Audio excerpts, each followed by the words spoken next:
TET paper 2 Tamil இலக்கணம் 10ஆம் வகுப்பு தமிழில் இயல் 3 தொகை நிலை தொடர் அதான் பார்க்க போகிறோம். ஏற்கனவே தொகா நிலை தொடர் ஒன்று பார்த்துருக்குறோம்.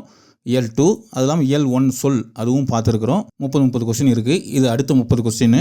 மெயினாக நம்ம இந்த 2026ஆம் ஆண்டு டெட்டு அதை ஃபோக்கஸ் பண்ணி தான் நம்ம கொஸ்டின் போட்டுட்ருக்குறோம். இப்போ வரக்கூடிய டெட்டு பணிபுரியும் ஆசிரியர்களுக்கான டெட்டு அதுக்கும் மெயினாக நம்ம ஃபோக்கஸ் பண்ணுறோம். தமிழில் குறைந்தது 30க்கு 20வது எடுக்கணும்.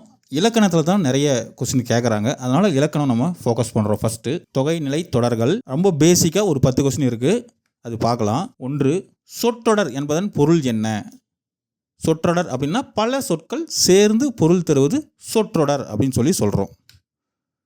பாருங்கள், ஒரு தொடரில் இரு சொற்களுக்கிடையே சொல்லோ உருவோ மறைந்து ஒரே சொல் போல நிற்குமானால் அதனை தொகைநிலை தொடர் அப்படின்னு சொல்லி சொல்கிறோம். ஸோ ஒரு தொடரில் இரு சொற்களுக்கு நடுவில் ஒரு சொல்லோ உருவோ ஏதோ ஒன்று மறைஞ்சு வந்தால் அது தொகைநிலை தொடர் அப்படின்னு சொல்லி சொல்கிறோம். 2க்கும் மேற்பட்ட சொற்களும் அவ்வாறு வரும்.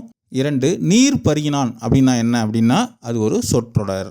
3 தொகைநிலை தொடர் அப்படின்றது என்னென்னா உருபுகள் மறைந்து நிற்பது. தொகை அப்படின்னா மறைந்து நிற்கிறது அப்படின்னு சொல்லி ஞாபகம் வச்சுக்கோங்க. உருபுகள் மறைஞ்சு நிற்கிறது தொகை அப்படின்னு சொல்லி பேர். 4 கரும்பு தின்றான்.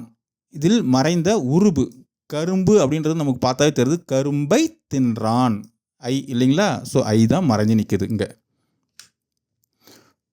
5 தொகைநிலை தொடர் எத்தனை வகை? தொகைநிலை தொடர் மொத்தம் 6 வகைப்படும். ஸோ தொகைநிலை தொடர் பார்த்திங்கன்னா 6 வகைப்படும். வேற்றுமை தொகை, வினைத்தொகை, பண்புத்தொகை, ஓமைத்தொகை, உம்மைத்தொகை, அன்மொழி தொகை. மொத்தம் 6. மதுரை சென்றார் என்பது அது ஒரு வேற்றுமை தொகை. மதுரை சென்றார்ன்றது வேற்றுமை தொகை. என்னன்றது பார்க்கலாம் பாருங்கள். வேற்றுமை தொகைன்னு என்னென்னு பாருங்கள். இந்த மதுரை சென்றார்னு இருக்கு இல்லைங்களா? இதில் மதுரைக்கு சென்றார் அப்படின்னு விரிஞ்சி மதுரை சென்றார்ன்றது மதுரைக்கு சென்றார் அப்படின்னு சொல்லி விரிந்து நின்று பொருள் தருது. அதனால் கொடுக்கப்பட்டுள்ள இந்த இரு சொற்களுக்கு இடையில் கூ அப்படின்ற அந்த வேற்றுமை உருவு மறைஞ்சி இருக்குது இல்லைங்களா? மதுரைக்கு அப்படின்றது இங்கே கூ இல்லை, மறைஞ்சி இருக்குது. அதனால் அந்த மறைஞ்சி நிற்கிறதுனால அதாவது தொக்கி நிற்கிறதுனால இது வேற்றுமை தொகை அப்படின்னு சொல்லி சொல்கிறோம். வேற்றுமை உருவு என்னென்னா நமக்கு தெரியும். ஐ ஆள் கூ இன் அது கண் இதெல்லாமே மறைஞ்சி நிற்கிது. அப்படி மறைஞ்சி நின்னா அது வேற்றுமை தொகை. ஞாபகம் வச்சுக்கோங்க. மதுரை சென்றார் அப்படின்றது மதுரைக்கு சென்றார். கூ அப்படின்றது இங்கே இருக்குது. கூன்றது வேற்றுமை உருவு, அது மறைஞ்சி இருக்குது. அதனால் வேற்றுமை தொகை. மறைஞ்சி நின்றால் அது வேற்றுமை தொகை. மறையாமல் அப்படியே மதுரைக்கு சென்றார் அப்படின்னு வந்தால் அது வேற்றுமை உருவு. 7 வேற்றுமை உருபுகள் யாவை? நம்ம இப்போ தான் பார்த்தோம் வேற்றுமை உருபு. ஐ ஆள் கூ இன் அது கண் இதெல்லாமே பார்த்திங்கன்னா வேற்றுமை உருபுகள். 8 தேர்ப்பாகன் என்பது தேர்ப்பாகன் அப்படின்னா உருவும் பயனும் உடன்தொக்க தொகை.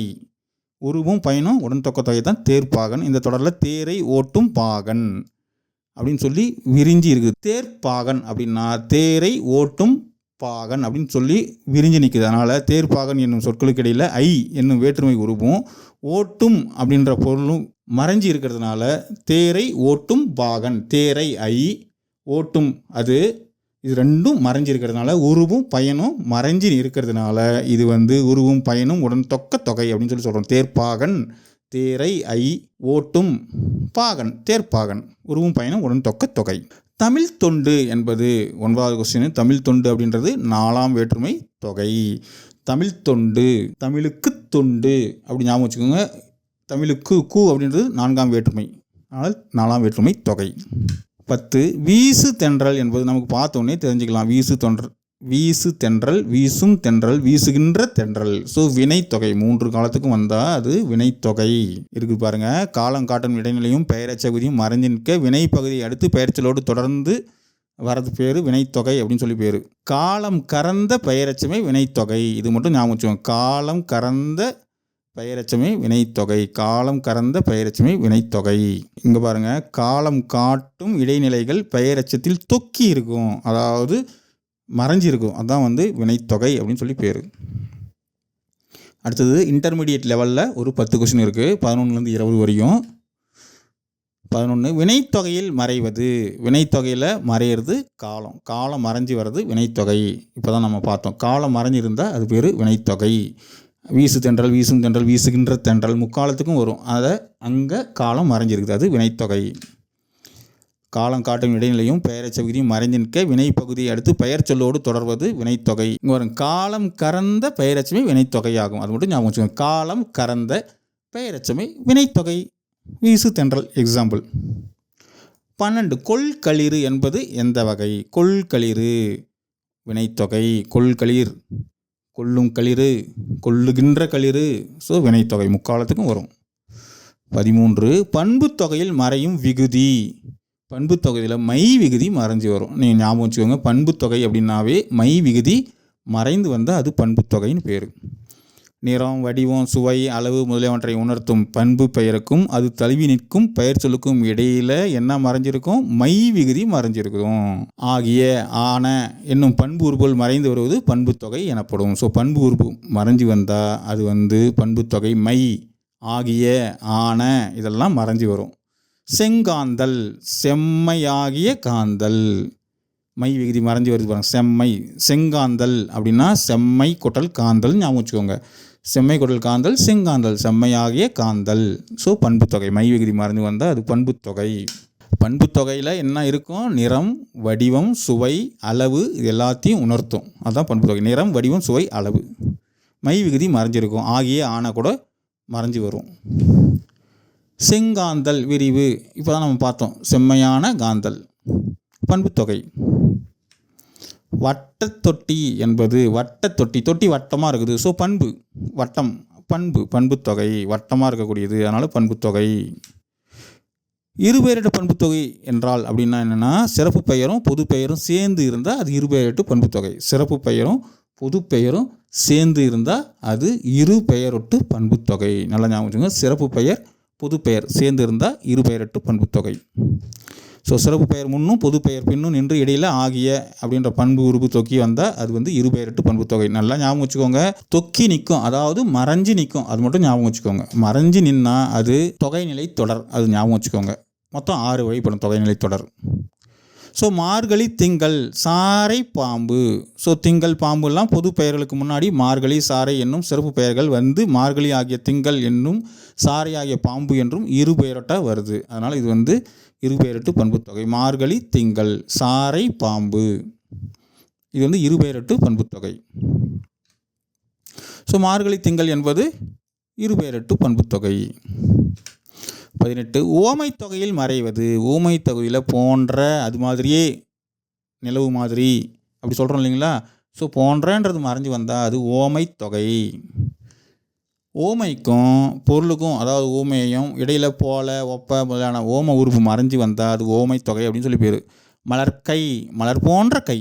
போன்றன்றது நடுவில் மறைஞ்சிருந்தால் அது ஓமை தொகை. போன்ற அப்படின்றது மறைஞ்சிருந்தால் அது ஓமை தொகை. மலர் போன்ற கை.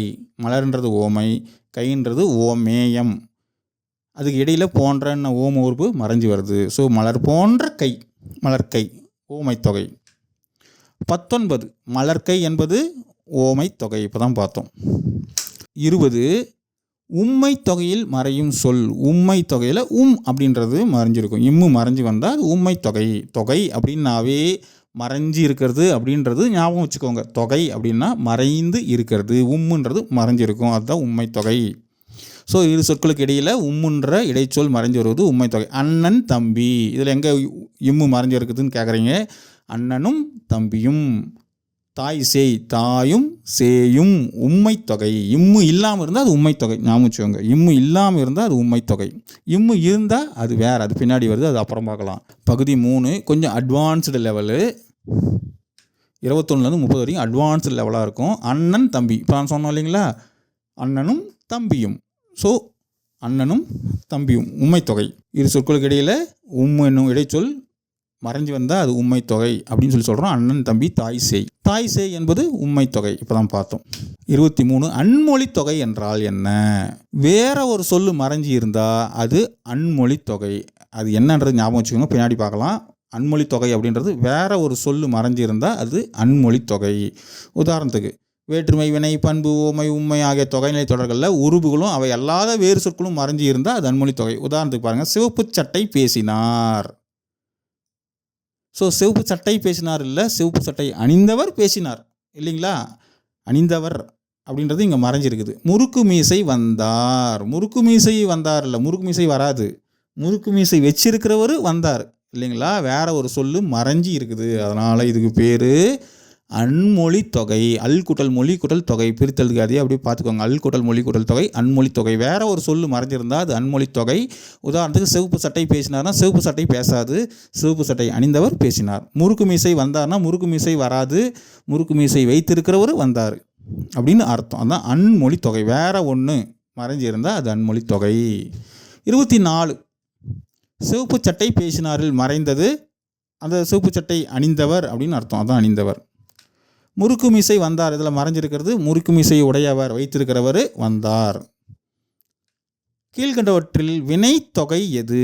வினைத்தொகை வீசு தென்றல், வீசும் தென்றல், வீசுகின்ற தென்றல். இப்போ தான் நம்ம பார்த்தோம். ஸோ வினைத்தொகை. கீழ்கண்டவற்றில் ஓமை தொகை எது? மலர்கை. நம்ம இப்போ தான் பார்த்தோம். மலர் போன்ற கை, மலர்கை, அது ஓமை தொகை. போன்றன்றதும் மறைஞ்சு வரணும். 28 சாரை பாம்பு என்பது இரு பெயரொட்டு பண்புத்தொகை. சாரை பாம்பு இரு பெயரொட்டு பண்புத்தொகை முன்னே பார்த்துட்டோம். தமிழ் தொண்டு எந்த வகை? 4ஆம் வேற்றுமை தொகை. தமிழுக்கு தொண்டு 4ஆம் வேற்றுமை தொகை. அன்மொழி தொகை எது? சிவப்பு சட்டை பேசினார், அது அன்மொழி தொகை. ஸோ தொகை நிலை தொடர்கள் மொத்தம் எத்தனை வகைப்படும் அப்படின்னா 6 வகைப்படும். வேற்றுமை தொகை, வினைத்தொகை, பண்புத்தொகை, ஓமைத்தொகை, உம்மைத்தொகை, அன்மொழித்தொகை. மொத்தம் 6 வகைப்படும் தொகைநிலை தொடர்கள். ஸோ 30 கொஸ்டின் நம்ம பார்த்துருக்குறோம். உங்களுக்கு ரொம்ப யூஸ்ஃபுல்லாக இருக்கும்னு நினைக்கிறேன். நம்ம சேனலை இன்னும் சப்ஸ்கிரைப் பண்ணாதவங்க கீழே சப்ஸ்கிரைப் பட்டன் இருக்குது, சப்ஸ்கிரைப் பண்ணிக்கோங்க.